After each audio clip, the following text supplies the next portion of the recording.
pretty much all aspects of standard form of quadratic graphing here.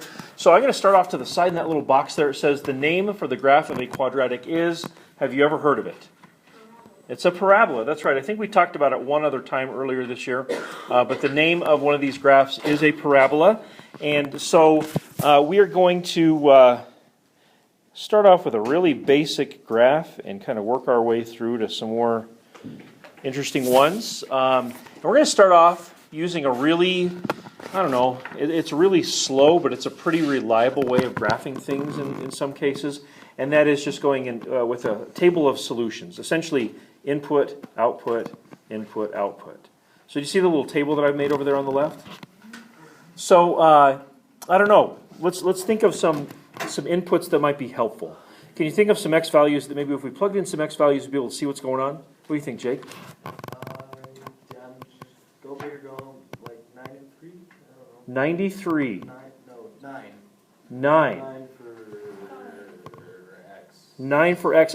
You know what? That's not a bad number other than the scale of everything. I think if we start plugging in like 9s and 10s and 12s, obviously those are valid numbers. How about 3? How about smaller than that? 1. -2, -1, 0, 1. Like 1s and 2s and 0s, I think, simply because we're looking at scale, right? So if I do like a 9 and a 1 for an input, it's going to be hard to like discern what the pattern is, right? So I'd like to try to discern that pattern. So I think what I would do is this. What was suggested, like 1s, 2s, and 0s, I think I'm going to go -2, -1, 0, 1, 2. We'll plot 5 points here. That'll give us a good idea of what this pattern looks like.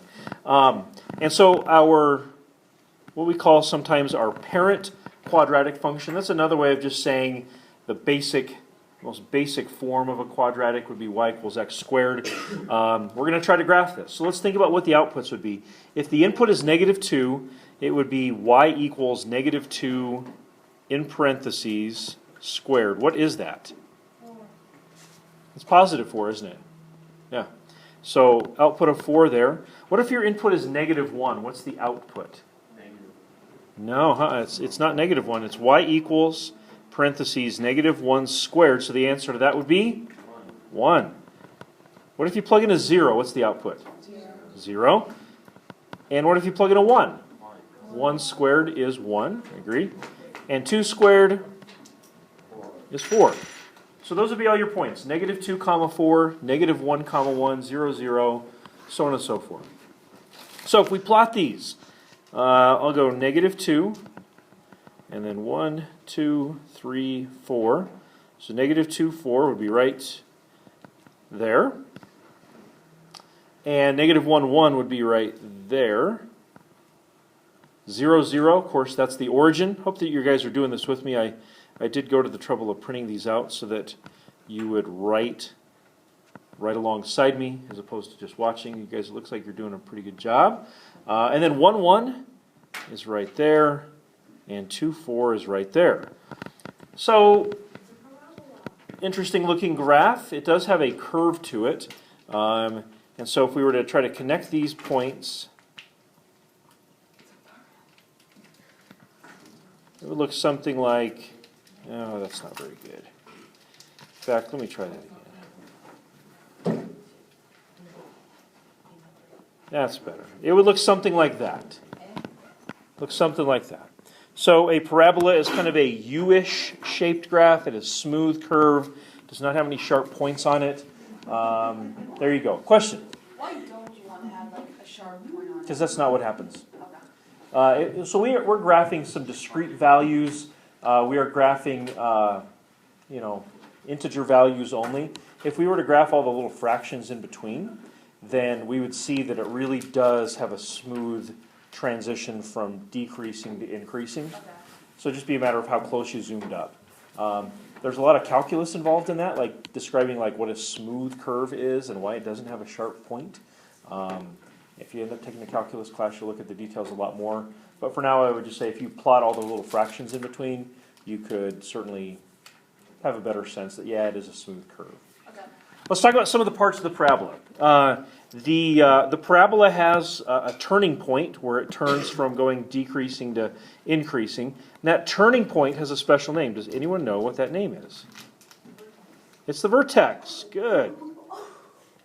Vertex is correct.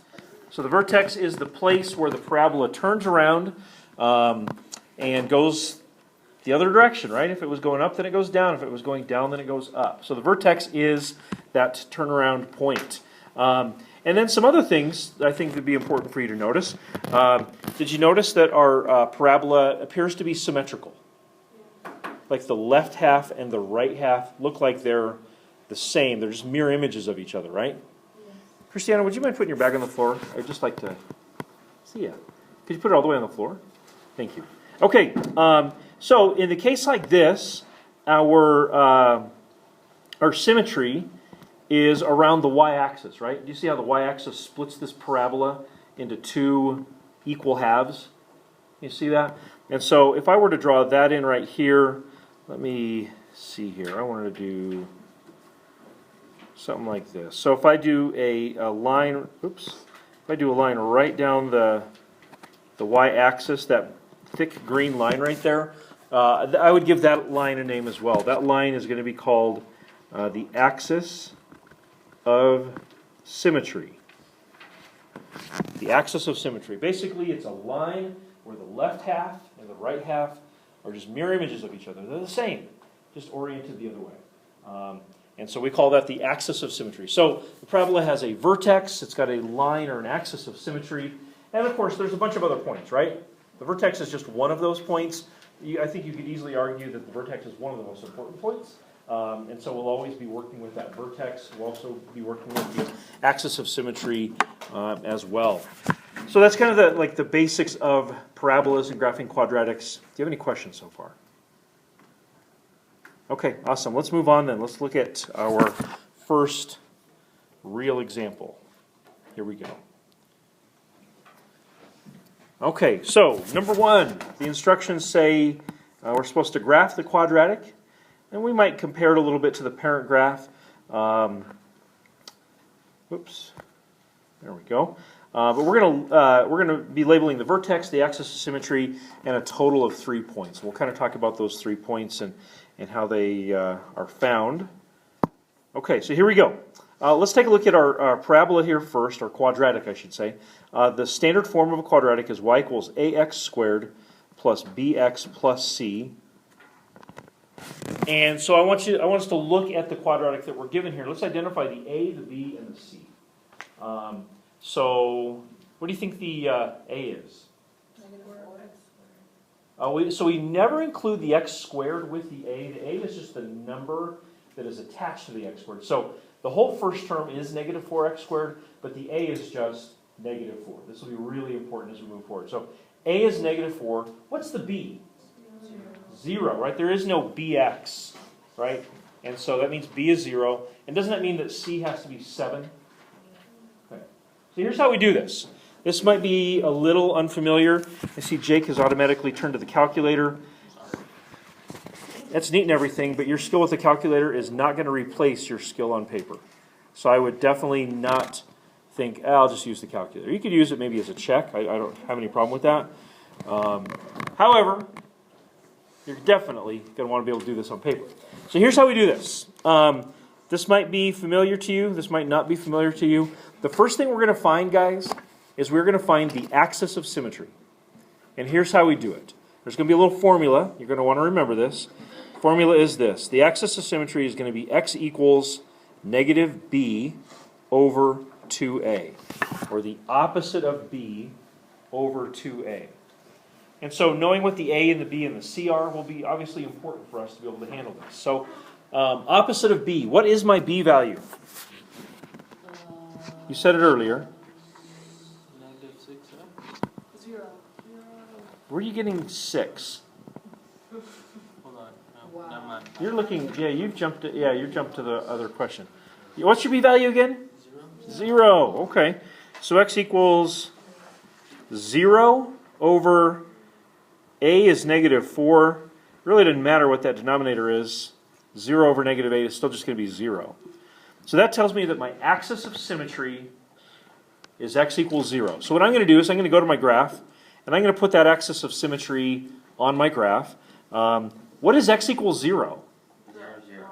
It's the y-axis. It's not 0, 0, because 0, 0 is just a point. It's the whole y-axis. That's right. So I will put this in right here in yellow. Here is my axis of symmetry, like so, right there.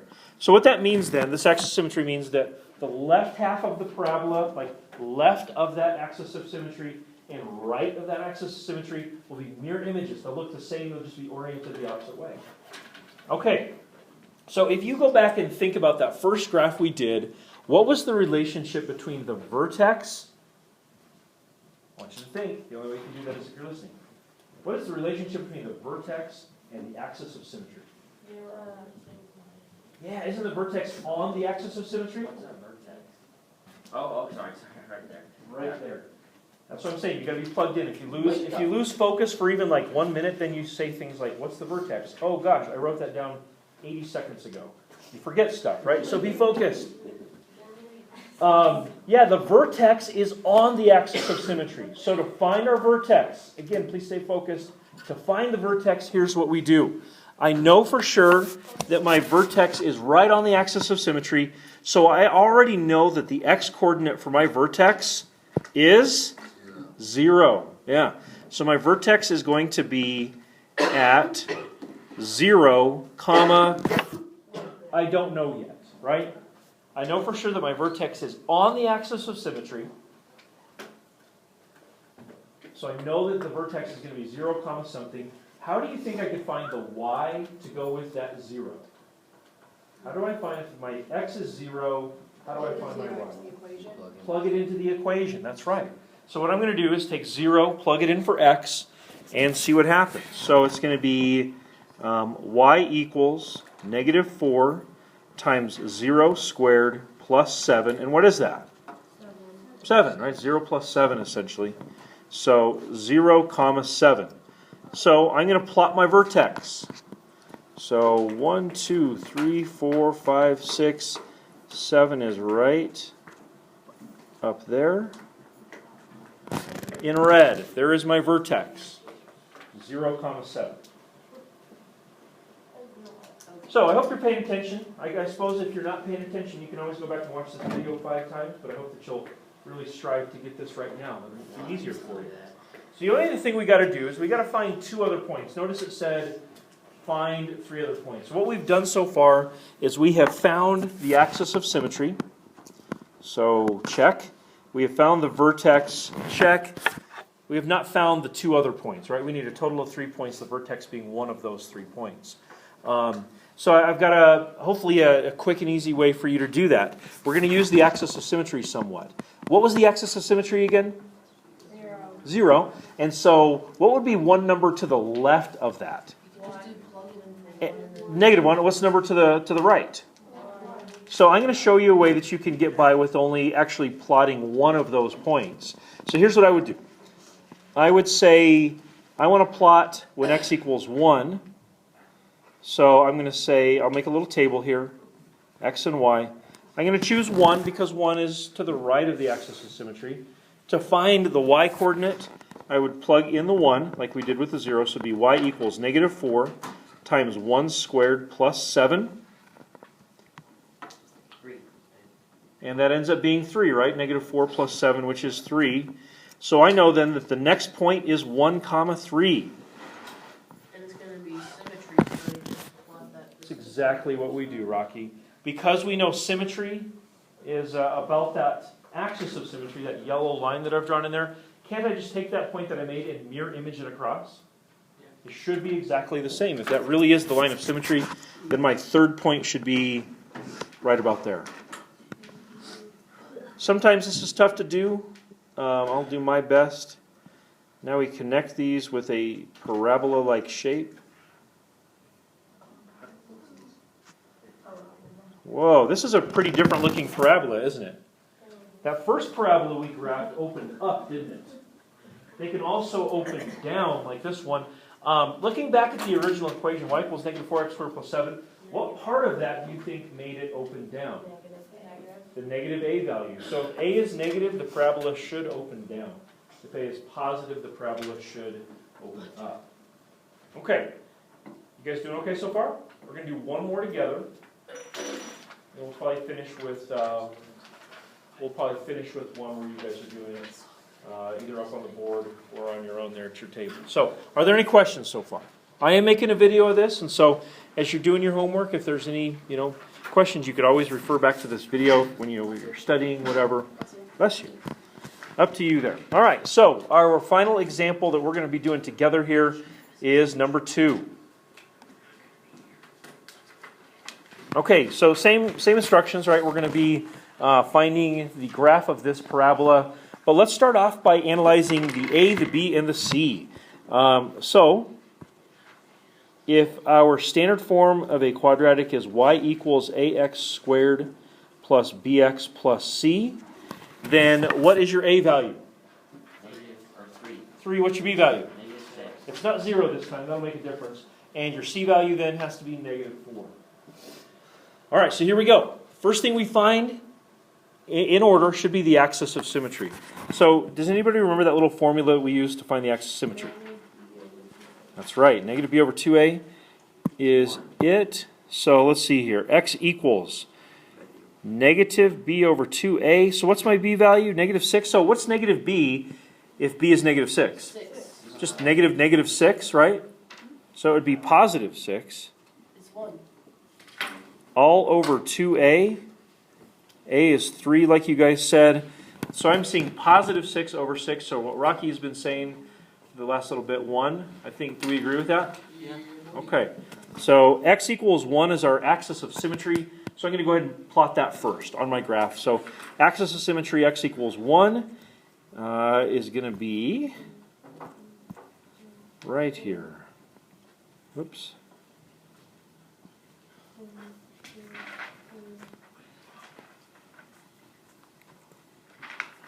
You guys see that okay?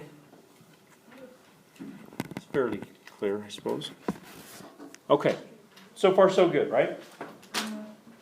All right. After you found the axis of symmetry, you want to find probably the most important point, or one of the most important points, and that is the vertex. So what do we know about the relationship between the vertex and the axis of symmetry?